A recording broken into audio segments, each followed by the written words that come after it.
Right. Welcome everyone at the next multi-networking community sync. Today is July 19th. And today we just want to cover some AIs from last week's and then continue our discussion on the KEP. I think from last week we got one of the things was on whether we should cover a case where CNI can create two interfaces and whether that's a standard. I think we are missing Michael Cambria here. That was kind of our source of truth here for this one. Um, but I'm not sure whether we want to continue the discussion without him or is it? Instead of, on behalf of my Cambria, the Mhm. not this week, yes, last week Monday, Mhm. I'm also asking the stuff to in the CNI maintenance meeting. Okay. And then also the Mike Zappa is in the stuff. So they please correct me if I'm saying wrong.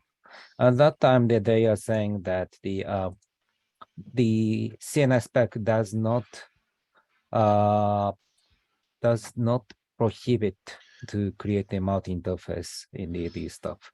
But Yeah, to the we oh, Tomo, we understand that. We okay. understand it doesn't prohibit. That's not Mhm. that is not the concern. The concern is what is the kubelet side, what is expected.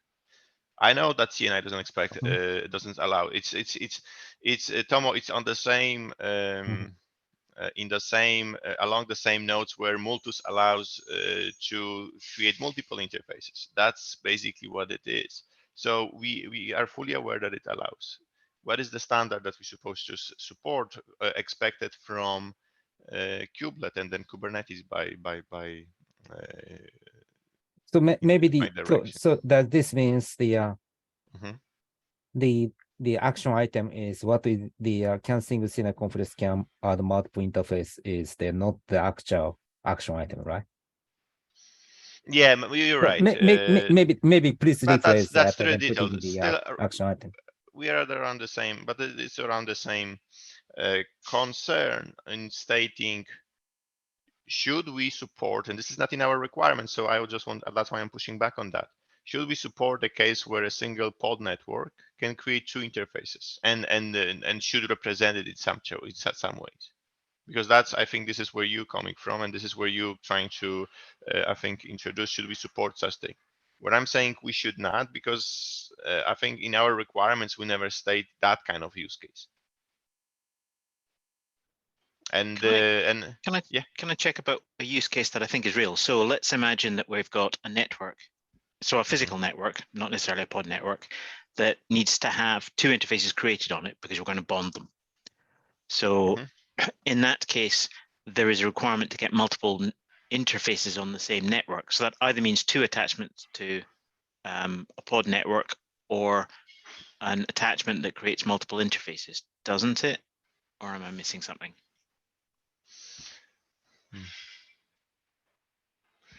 Um, and in your use case, Pete, what I can say is that's perfectly fine if your implementation just handles that as such. Because I think you're trying to push that special use case onto this API. But what I'm saying is the API represents, if your API, if your if your single connection is a bonding, because that's what you want to achieve, right? You want to achieve a bonding inside Right. my pod, right? So basically what I'm doing in my implementation is I am pointing to those two interfaces in some ways from the parameters reference, right? To those, and somehow I identify those two. When I see a pod network and I see those two listed in my pod network, my implementation understands that, and it will, okay, I will pipe those two guys into the pod, and then I will do a bonding on those two guys, and then I will create just one IP out of it and pass that to the kubelet.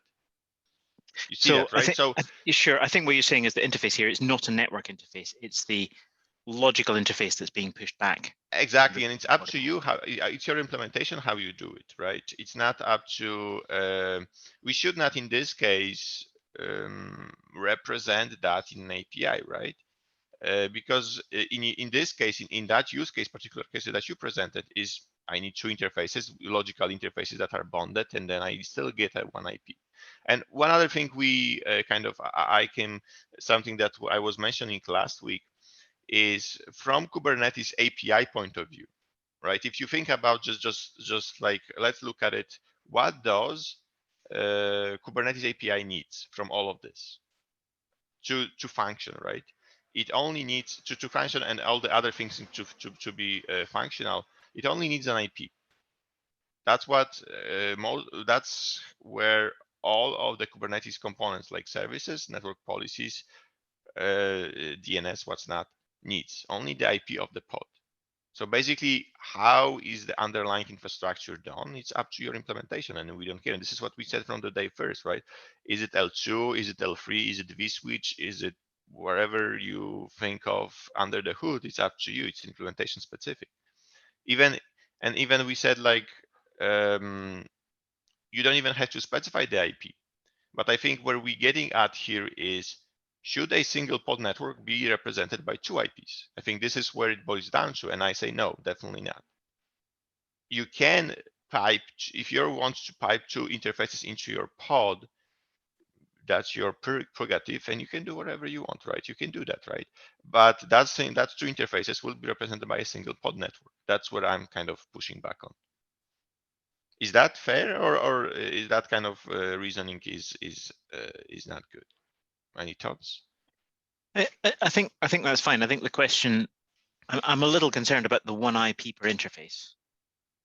One IP per pod network. Sorry, one IP per pod network. I don't know how restrictive that is. Because this I'm thinking of IPv6 cases probably are the ones that would hit me, and I don't know much about IPv6. No, okay, so be more specific. One IP per family, one IP family per pod network.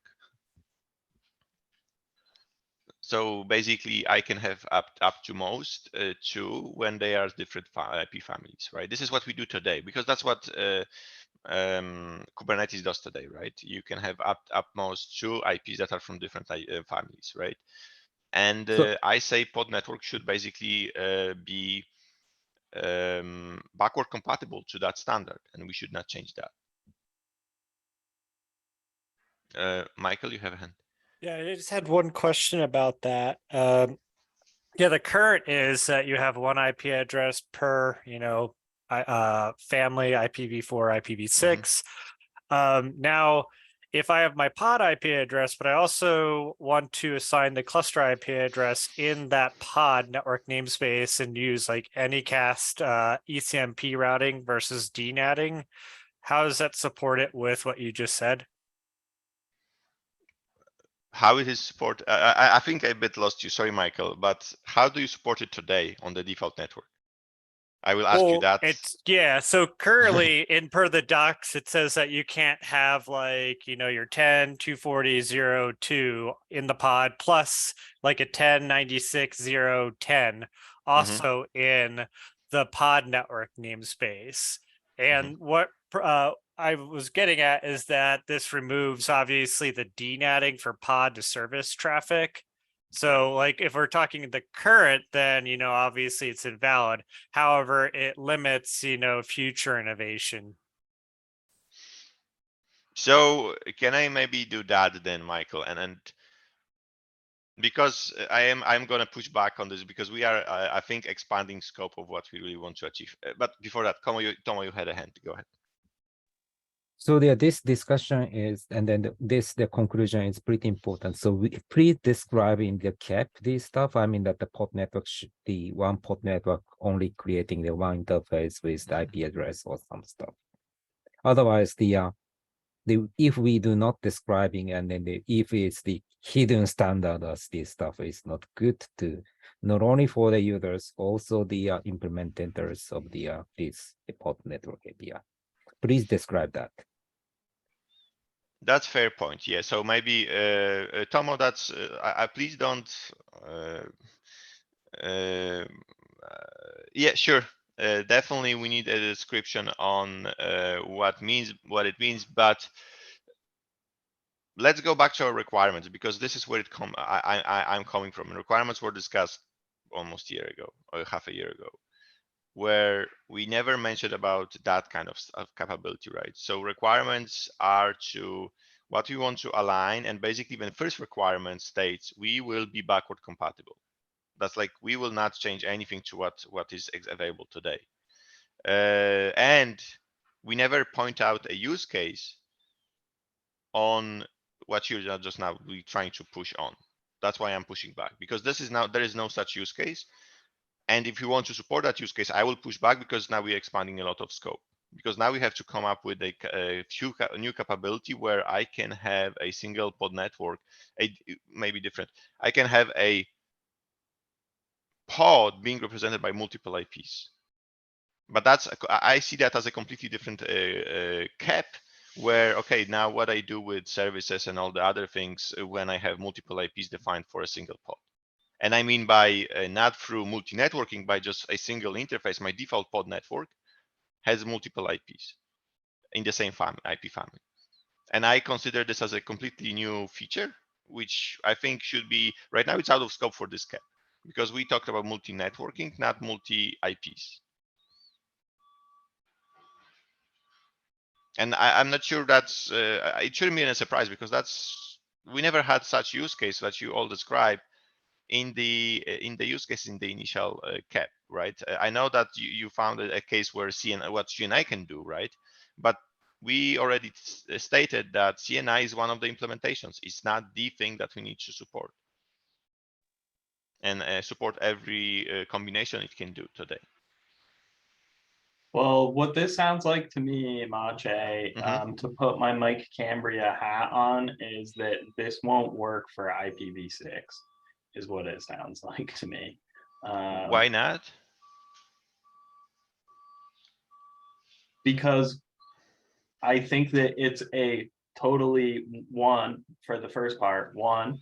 I don't think that having only one IP address family is going to work, because I am certain that there will remain to be dual stack transition. Oh no, I never said sorry, Doc. When I said one IP per family, not just one IP per family. Okay, that helps. Yeah, that's what always in the picture, backward compatibility. So dual stack is already a GA feature in Kubernetes. So I definitely, that's a no-go, Doc. Yeah, I agree with you.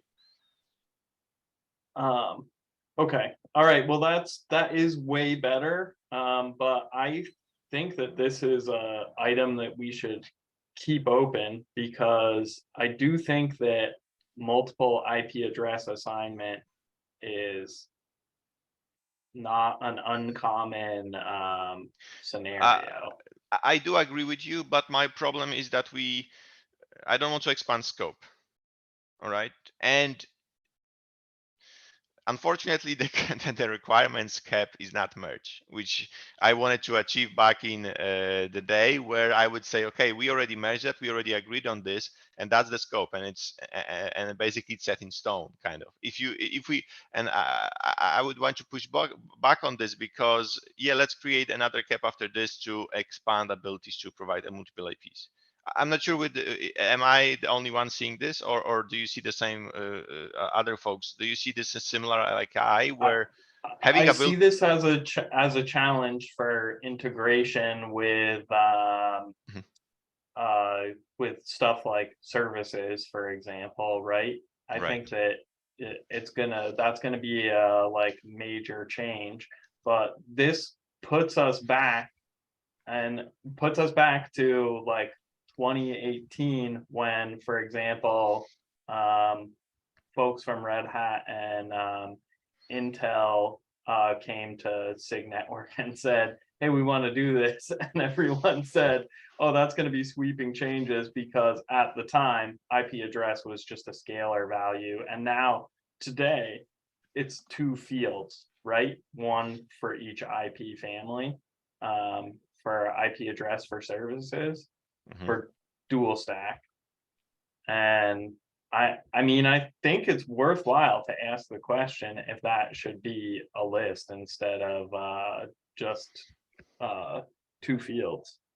I think what you're referring to is a list already. Let me show you that. Stop sharing, show this stuff. I think you're referring to this guy right now. So at least on the pod, I'm not sure you refer to Node, but on No, the I'm pod, talking to the service object. oh, service object itself. Yeah, Yeah. I hear you. But do you see that? I see that it's a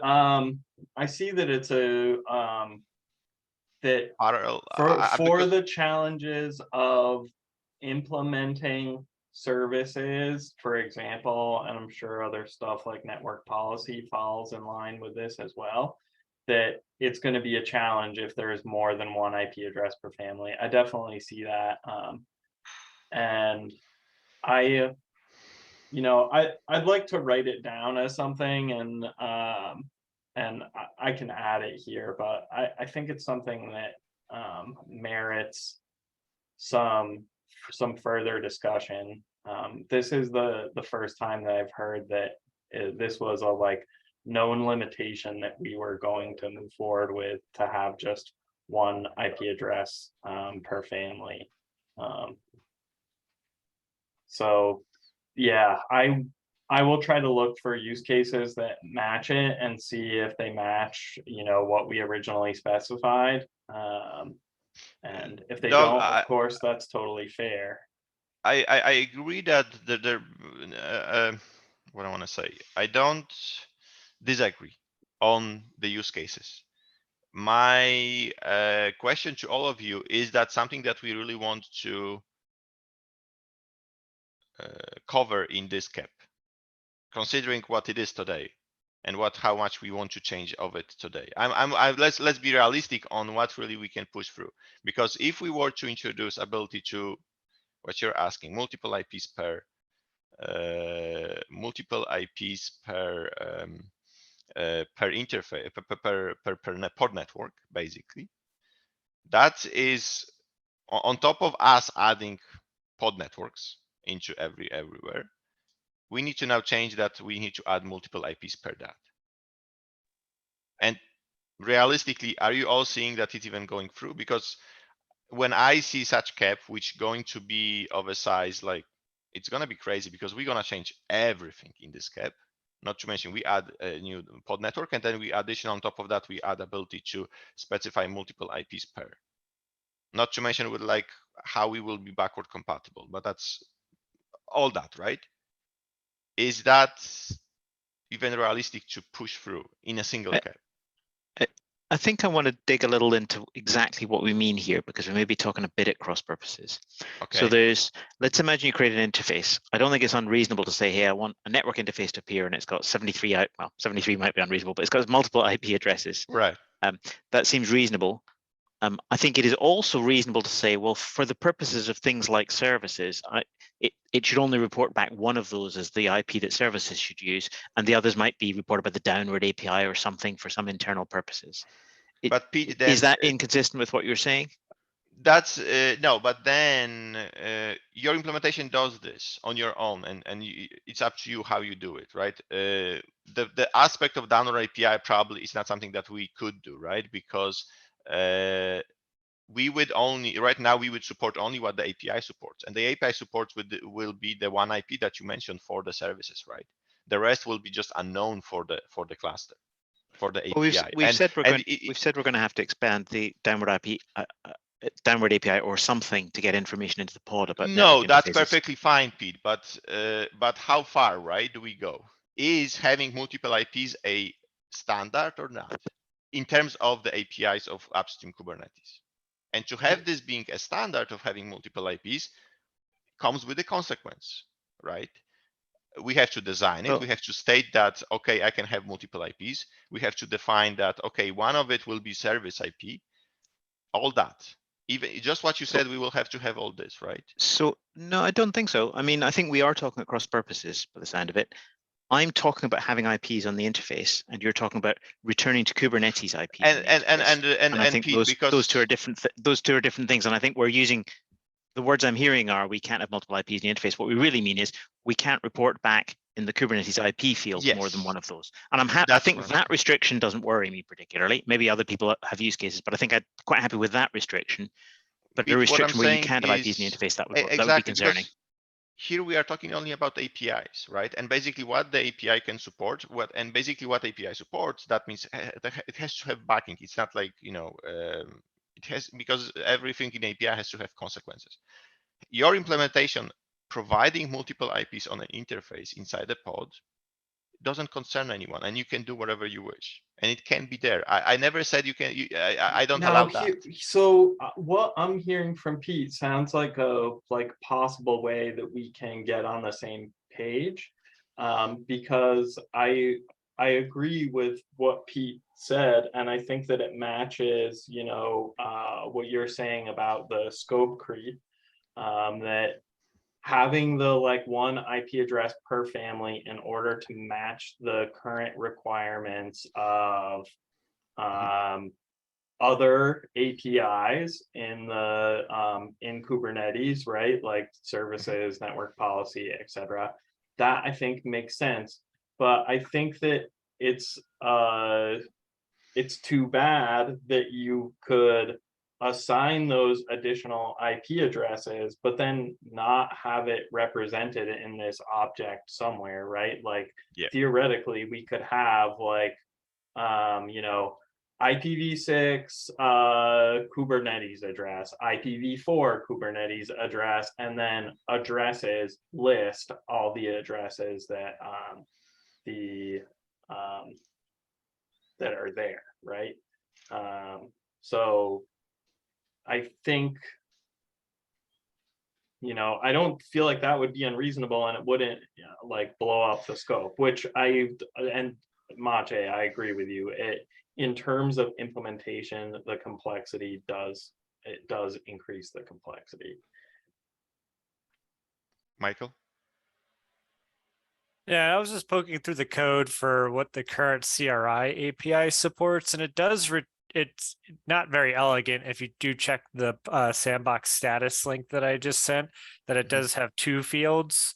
One for, we'll just call it the primary for lack of better naming, and then an array, or I mean a slice, and then the pod also represents it as a pod IP, then pod IP, so it does return multiples there. Yeah. So, and then basically what you mean is, and then right now we ignore those, right? Kubelet ignores those. That's what I'm trying to say, right, Michael? When you say ignore, what do you exactly mean? Because I'm just saying that it is represented on the pod resource, and it does support a primary and then various other IP addresses. Now, do we make decisions my like question on endpoints? to you, no. My question to you: if CRI returns the list and multiple of IPs, would Kubelet accept them and post them? Oh yeah, I just posted what I just pulled off of a pod resource, and I can have it return multiple IP addresses. So I looked at the code for both the pod status, and I mean, it's obviously going to list them out here. So basically, it's whatever CRI returns, we just pass it there. Is that what you're saying? Yeah, because that's my question to you. Because Yeah. I think there is currently explicit validation that that list cannot have more than one IP per family. For so that's in the documentation, and I know exactly what you're referencing. And I'm just looking at it from a code perspective. And what I need to do here is actually go into the kubelet or just have a CNI result set return mode. multiple and see what let's happens see. on the pod. Exactly. But I'm Exactly. That's what I want to know. pretty confident with 95% confidence, but obviously I'd rather have evidence here. I'm pretty certain it will return an array, but just poorly formed. So I think the argument I was trying to make is that the original intention here was to have a single IP address, and then they slapped on this pod IPs, which is an array, which is kind of garbage as a representation. No, it's not exactly. Keep in mind the pod IPs is used today for dual stack. Being able to you being able to return multiple IP of the same family will break those implementations. So No. please double check is that true what you're saying, because otherwise it will be breaking, unless Well, I'm mistaken. Please yeah. double. Yeah, let's I'm gonna, test. yeah, because it's pod IP, then pod Yeah. IPs, and we're making decisions off of pod IP, Mhm. not pod IPs, as I understand from the concept of the endpoints.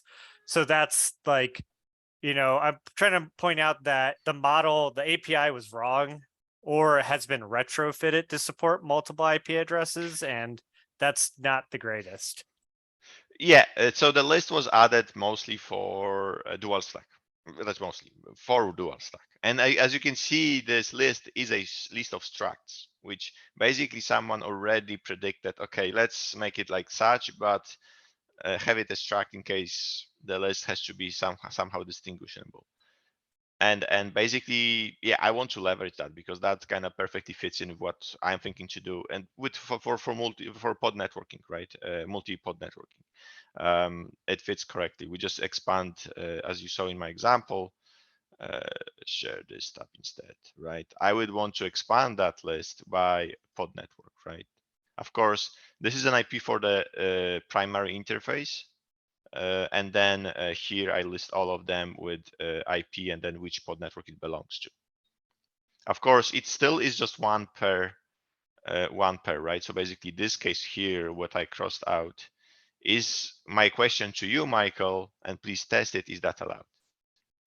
Which I Yeah. think if it's allowed, then I may be discussing and wasting everyone's times here, and we can just whatever API returns and then just have that as well. And Yeah, and well, I mean, at a minimum, we'll verify and Yeah, have exactly. quantitative evidence that Mhm. either, you know, the current, I'd rather know the current, and, you know, at least everybody will be educated Yeah. on how it works. Yeah, perfect. Okay, so I will do you one, an AI. Okay. Yeah, sounds reasonable.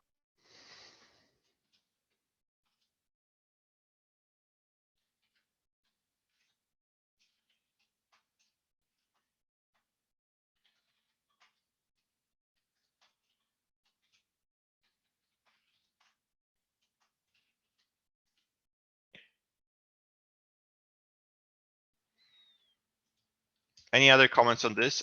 So I see, I think, I'm not sure, Doug, probably you wrote this, but I think that's the conclusion on the IP, right? On the multiple IPs. Unless we want to do that. And it's a, I don't want to be one that's, because I'm pushing back, but if we all want to do that, let's dig into, let's add it to requirements, let's add the use case, and let's call it. But if I'm not mistaken, this was something that I pushed back when we were talking about use cases. If you look at comments of the requirements, this is something that was proposed. Like, I want to have multiple IPs, and basically I push back at that point as well, because that's a separate cap.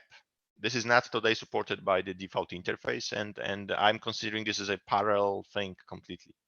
But if you want to cover it here in multi-networking, we can try it, but I don't think that's a good idea. Comments?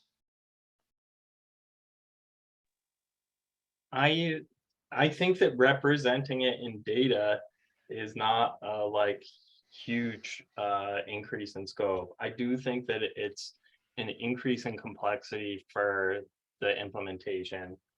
If for we that. were to, but I think in data, so where would you think we would represent this? Where would you want to Alright. place that? Because pod network is global, right? So that cannot hold it. It's a per pod thing. I would not want to use this, Right, because it would this be in the pod, it would be in the like here. result for the pod, right? Mhm. This thing, if I'm not mistaken, is used today for service and service slicing, the endpoint slices and services. So this guy is used there for when we use dual stack or what's not. this field is used, and I would not want to, because that will be not backward compatible, or we would have to change a lot of in services to do this. If we were to want to do this option here, right, having multiple IPs from the same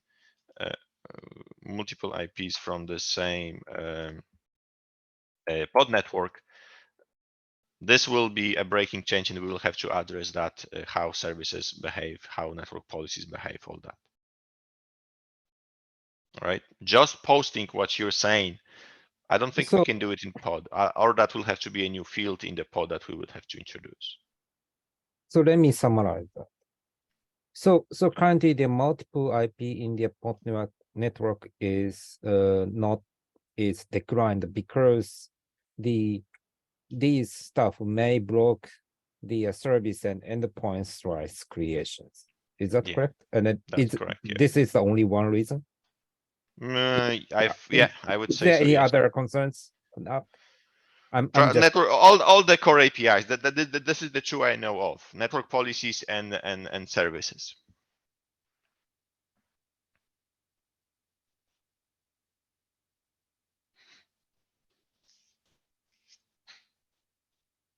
I'm a little bit quite unsure that why this blocks the network policy, but also the So that you because mean network policy is done by IP, right?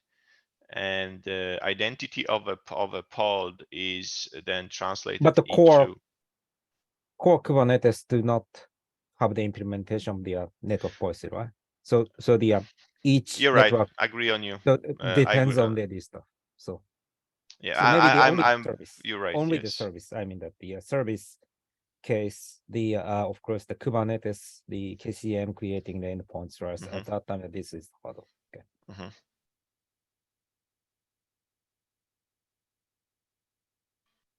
So maybe if we solve these stuff in the next enhancement, we also support the multiple service one. So at that time, if we solving that, and then we can adding the multiple IP, right? That's true, but my question here is, and I'm recommending to have that in a separate cap, not in this one. Are we okay with that? Maybe let's discuss about the next stuff. So now we do not know, or maybe you may not know, but everyone do not know the how we designed the multiple service, multiple network service yet. So that part, that I agree with you. Well, maybe when we get to it. Okay, that's fair point too. That's fair. We can. I think I had somewhere a section. Maybe here.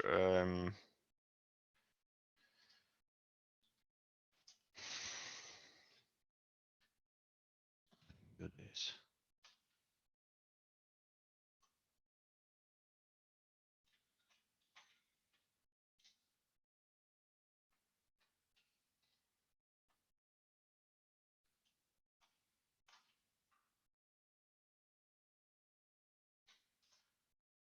Right, so I have a note for that, and when we're gonna get to multiple network support. That's great by me. And also, yeah, I agree with Tomo with that. It's okay to move on to the next topic. For like some further context here, my mental frustration with this is, with my network plumbing working group hat on, I want to make something that's better than that specification, because otherwise people are going to keep using that and won't be able to go to the next thing, or worse, they'll have to use both, which I think will just be a terrible user experience. So that's where I'm coming from. But then the other side of it is, so I want to express that mental frustration, but the other side is, according to what I said probably a month ago, I should have evidence and use cases to back this desire to have it there. So I think that without those, I am potentially just wasting people's time. So I'd like to hold myself to my own suggestion. Any other comments to this? All right, I think So, from last week, Let yeah, go me ahead. let me add a comment. This is not the any stuff, just a comment about the stuff. So to me, for the multi interface or the multi IP address in the one interface is pretty natural. Is not only in the Linux network implementations, also the network devices implementations, and then Maltus is already support that. So Maltus CNI, the account assigns the multiple interface to the one interface, but if the port network they do not covering this stuff, I mean that this port network doesn't cover the Maltus use case.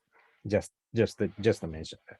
And you need to understand that Multus is not the only implementer. And we try to satisfy other implementations as well, Thomas. So yeah. So having stating that if just we are saying. not going to support that we are not going to support some features that Multus doesn't do, people won't use it, then yeah, let's make it generic, not Multus specific. Okay. It's unfortunately it's not an argument that, oh, if we are not going to support something that Multus does, nobody's going to use it. That's not really true, because Multus is not the only implementer, Tomo. And yes, we try to satisfy everyone here, but unfortunately that's not an argument. Sorry. Well, I think it's reasonable to say if we're using Multus to do something now, this shouldn't get I in the agree. way of that. I'm not saying that we have yes. to do it natively in here, but you know, it would be nice if the people using Multus could use this. And if there's a bunch of special stuff they need, something special can do that is in the But Pete, there has to be, you know, negotiation, and basically we need to give away on both sides, right? It's not like we Multus does everything, does all those features, and we need to in 100% cover that, right? There needs to be, you know, a trade-off, right? Sure. Okay. So I think from last week there was a discussion as well about the downward API. Maybe step back about not downward API, about how whether we want to push out the ability to provide info to the pod. And one of the ideas, this is one of our requirements, and this is boils down to kind of reducing scope. Let me maybe share this stuff. This was let me maybe zoom out. That was, if I'm not mistaken, this guy, 17. So ability to provide info about the interface into the pod, right? And I think from what I'm feeling and everyone's kind of opinions, downward API is the approach. And if I'm and when I initially wasn't aware what downward API is. And basically downward API is environmental variables. It's one the same. It's just ability to pick me a value from some of the APIs and export it as an environmental variable to the pod. That's what downward API basically is. Well, there's two flavors of downward API. There's that one, but there's also a flavor where it's mounted as a JSON file. True. Yes, and but basically that model is more flexible, and so it might well be something you might want to consider. But basically, it comes. I think some part of the downward API is likely to be useful. But downward API then has to support both, right, Pete? If I'm not mistaken, if we want to. No, the current downward API supports different subsets of fields for the two different cases. Okay, I didn't know that. Yeah, and it's all a bit tedious and complicated. So someone would have to go and look into it in some more detail to figure out exactly what's sensible here. The reason I'm interested in the JSON file because it feels like that might be more flexible and easier than environment variables. Gotcha. And it does look like we don't from the pre-existing use cases. It looks like we might not have to support all of the things we support in the JSON file in environment variables. And I should say this is just from me looking at the docs and 10 minutes of scanning the code, so I might be misunderstanding things. So if anyone no, you're right. Yeah, I saw the two parts for that, right? And yeah, then but how it's going to be done? I think this is the download API, and I hear you, Pete, and you're right. JSON probably should be the way, but those are details. The question was here: can we punt it to the next phase? Because that's what was the kind of discussion here. I linked there an example of someone adding huge pages as a download API info. and there is an example for doing this, and I think they even do the JSON approach as well there. So we have an example of how to do it, but still, what I still would want to push it out, or anyone feels that this is a feature that we have to have it by in the first phase. Is it what I want to say? Keep in mind, we are still talking about alpha here. It's not something that we are going to do, and that's going to be GA by finger crossed by end of in the next year, because it's not. I assume this is still, keep in mind, it's not something that you should run your production on, because whatever it's going to do is maybe phase 2 is where we're gonna can switch to beta for the APIs themselves, but it's not something that we will do. And I'm trying to kind of gauge everyone's expectation of what this and when the thing's going to come, right? Because we should not GA this until phase 4 is done, and that's like in 2 years. So at least 2 years. So let's be mindful of that. That's why I'm saying pushing this out, it's not like we are never going to have it, because we're going to start talking about this in phase 2. But my question, can we reduce scope so that we can meet the 129 release? Any comments on that?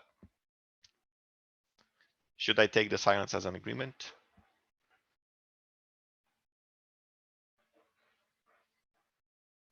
Oh, no opinions. Come on, folks.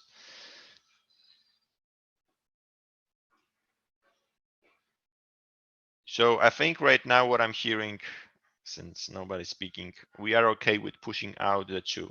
I think that was the RBAC discussion, and the download API to be pointed to phase 2. That sounds reasonable. I think, yeah, what you're saying is it's a not yet.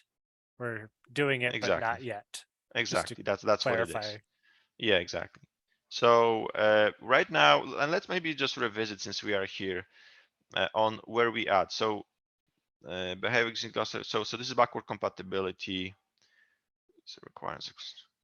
So this is a representation of the pod network. Handle the couples implementation, shall not define implementation. Yeah, so this is how the pod network should behave. Workless pod services, how it behaves, mentioning about default network. So here attachment on the pod, so we covered that one. So this is how the attaching behaves here. Pod shall be able to provide. So this is our pod network interface. Every pod connected to. So this is a requirement on the pod network itself. So cross cluster networks has to have connectivity.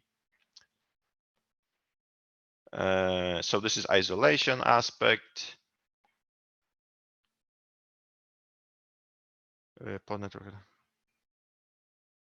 Yeah, and this is how we attach. Okay, so basically we are covering right now, since we have the changes, we have the definition of pod network, we have the how we attach, and I'm going to go back to those still, but basically the current scope, the APIs themselves, and how we attach. And basically I will start writing some sort of definition of a controller for the pod network and what it's going to do. But basically we are, I think, covered all of the things. Anyone see any other gaps, let me know. But for now, I'm seeing like we have like this, at least for the phase 1, we have most of the things covered, and we are almost done. So just a matter of kind of polishing the whole doc itself, because there is we just have some notes over here and there, so it has to be a proper cap with more of the kind of substance in it. But beside that, I think we have covered most of the items. Anyone feels that there is a big gap with what we currently have? All right, if not, then Do we need to talk more about yeah, go ahead. sorry, there's presumably future things that we haven't got to spoken about, the CRI, CNI stuff. Sorry, not CNI, the CRI and kubelet interfaces yet. I'm assuming that's for a future call. I think this is where we talked on, Pete, we talked about that one on No, you're right. The API themselves, we should look into that.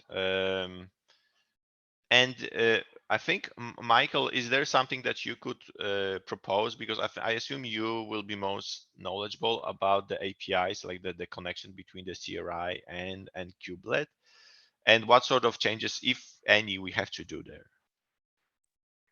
Sorry, I was stuck in the kubelet code and it makes my eyes bleed. What were you asking me to do? If is there any chance you could help us propose changes to that API to support pod network?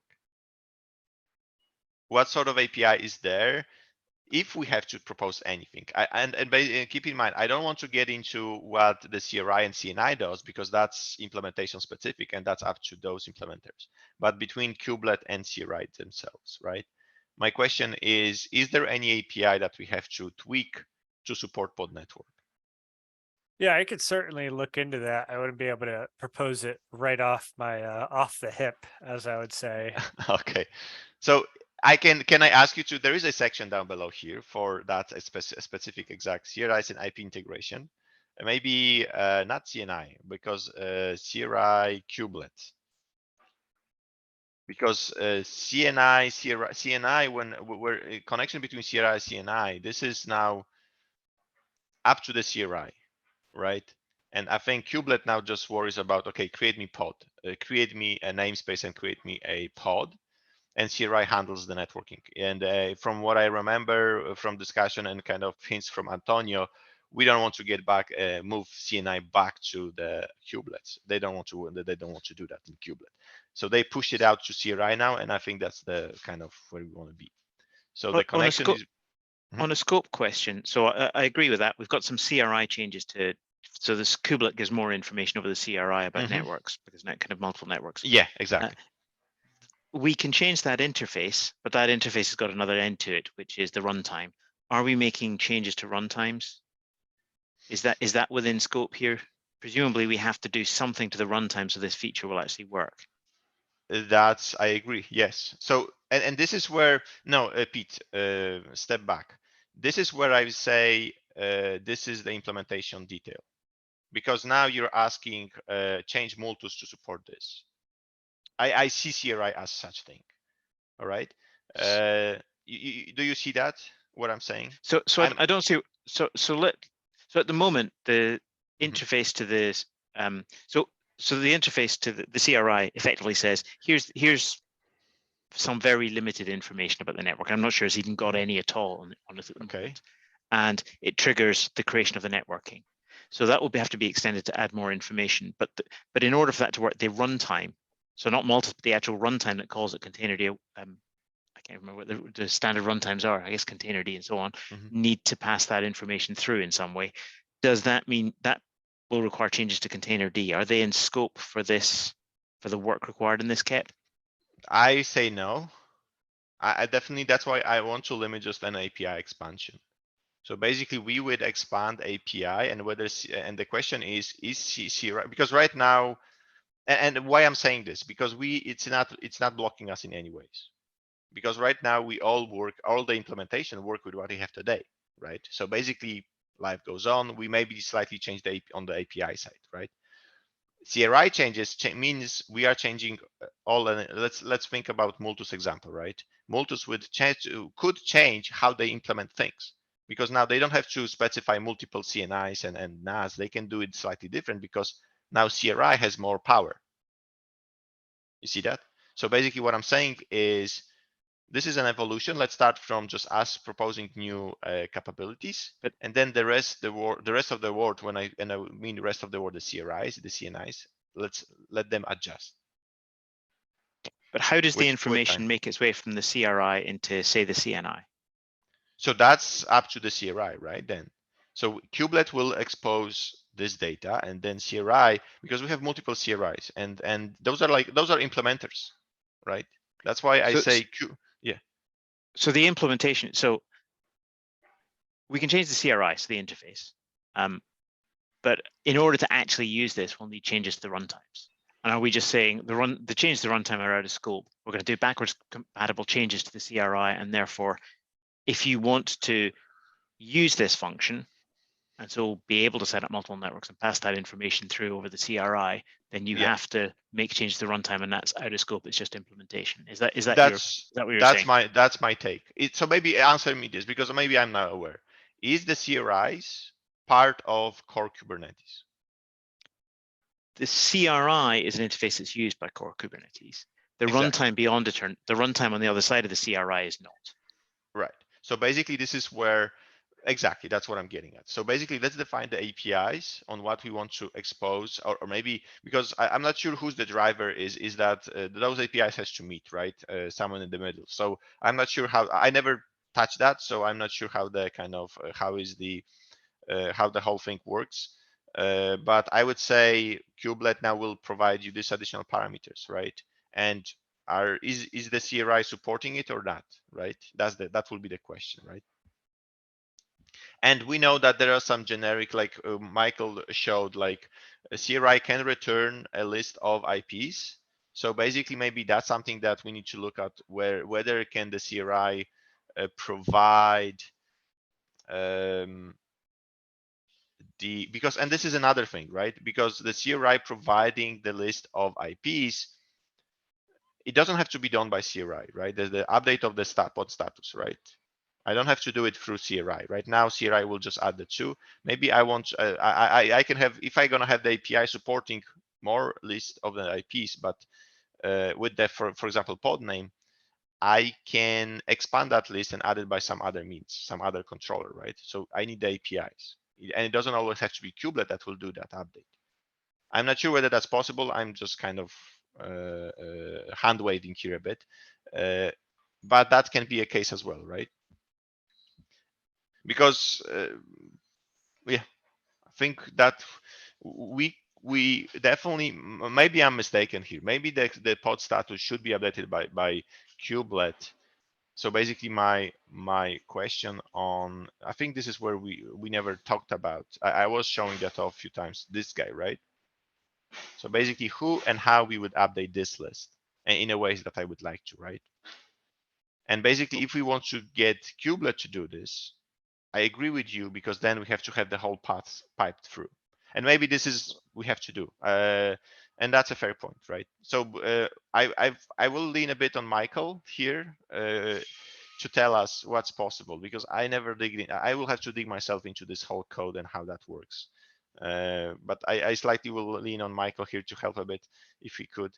And yeah, let's get from there, because maybe Pete, I'm mistaken here strongly, and maybe we have to fully support it, as you say. Yeah, my understanding how this works is that the kubelet sets those up now. So that is what it does today. The runtime has no access to the Kubernetes API server. So everything happens by the kubelet calls the CRI and says, do some stuff. And something comes back over the CRI from the runtime that says, here's what I've done. That what has been done then gets written out by the kubelet. That's my understanding. So unless we're going to change that to get that information back, the CRI change is going to have to give the capability for the runtime to report back multiple IP addresses. Exactly right. Yeah. Because that's my take on if even this, right, giving which network as the default, the one IP that I have, to which network it belongs to, right? So that information now has to be Kubelet has to be aware of that, right? So that's the question, right? Is that we should probably keep it to be configured by the single entity, being Kubelet here, and then we have to engage CRI into this. But then, yeah, we have to look at what's possible, and then basically adapt that, right? Maybe it is what you're saying, where we have to fully pipe it through and have the pipe basically configured, right? So let's dig on this, and let's maybe exactly talked about this. I think we are at the time, but please read through this. I think you see it right now. But think about this for the next week. Is that something that's acceptable here for this list, and how we want to expose IPs? And then maybe the next question for the next week will be, in terms of API changes, is there anything else we need? So right now, what we have the pod network object. where is this guy? So basically we have pod network object. We have changes to the pod spec, basically how we attach things into the pod. And then changes to pod spec status, sorry, to include the IPs of each interface. And then lastly, we have additional network interface, which by the way, we need to change the name for, to add a pair attachment configuration. Yes, Michael. Yes, and maybe I can just write this up, but it does look like, yeah, the run pod sandbox doesn't, that returns the ID, and pod status is actually what returns two fields, the pod IP, then pod IPs, which is the slice, and which is a little disjointed, but makes sense. And then there is the minimal changes, because right now you could infer that default is actually the first element in Right. that slice. And but the problem falls apart when you have multiple pod networks, because how do you represent that? Because right now it's just pod IP and a slice of pod IPs that just has a single Yeah. field IP. So then Right. obviously the change being to add pod network. Yeah, and basically matching one IP to the pod network, unless it's Yes. by index. We could do it by index. Basically, pod networks, we have this, right? So basically, the name of the network we could infer from maybe this list, if we assume that the ordering is the same, right?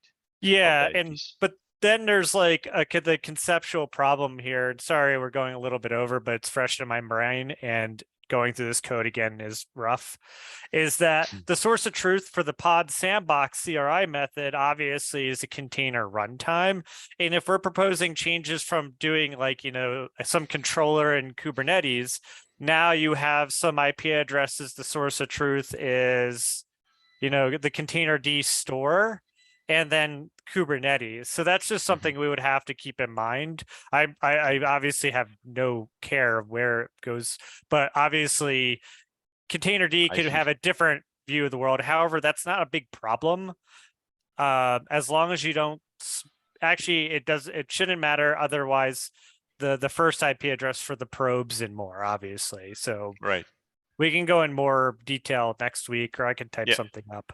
Yeah, if you could, there's just I left a section, right? So let's talk it through. Yeah, if you can write something up, I would really appreciate as well. I'm gonna try to look into this myself as well. And the rest, please think about what else we are missing here in terms of APIs themselves, and then we can talk about some. We probably need to talk about some the controller behavior and what it's going to do. But in terms of APIs, are we done? Are we covering all the elements?